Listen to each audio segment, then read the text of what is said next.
করছো, আগুনতে হাত দিচ্ছ, কোরআন কলেমা তুমি বন্ধ করতে পারবে না।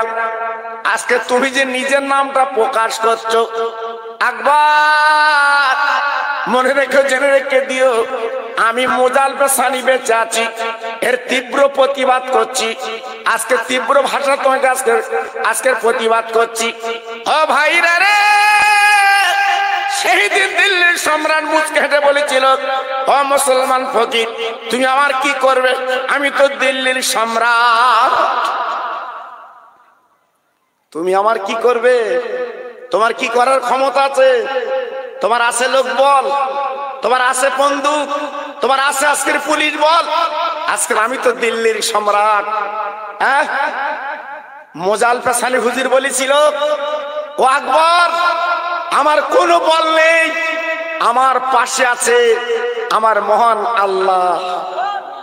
এটি চিল্লে বললেন না? আর একটু জোরে বলা গেল না?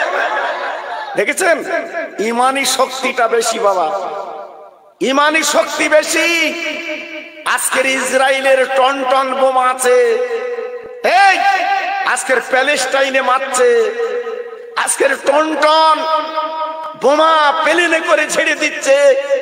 ফিলিস্তিন মুসলমানদের করুণ অবস্থা, কিন্তু একই ভাবে লড়াই করে যাচ্ছে। ওই আজকের ফিলিস্তিনবাসীদের নেই কোনো সরঞ্জাম, কিছু নেই, ওদের আছে ইমানি বল। জোরে বলো, আর একটু চিল্লে বলো। জি, সবচেয়ে দামি হচ্ছে ইমান।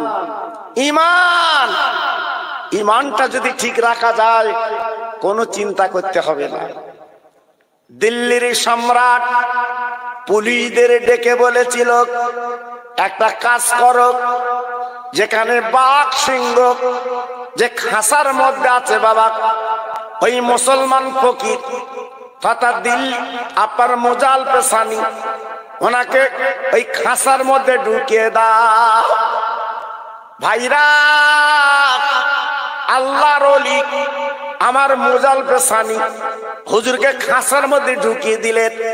ও ভাইরা রে, কত আল্লাহর ওলি, কোনো চিন্তা নেই বাবা, কোনো ভয় নেই, বাঘের চিন্তা করে না বাবা, সিংহের চিন্তা করে না, ওই খাঁচার মধ্যে ঢুকিয়ে দিয়েছে।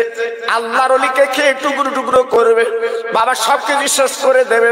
আল্লাহর ওলি কোনো চিন্তা করেন না, যেখানে আপনার বাঘ, যেখানে সিংহ, ওইখানে ঢুকিয়ে দিয়েছে, এইবার তালা লাগিয়ে দিয়েছে ওই আপনার খাঁচার ভিতরে বাবা।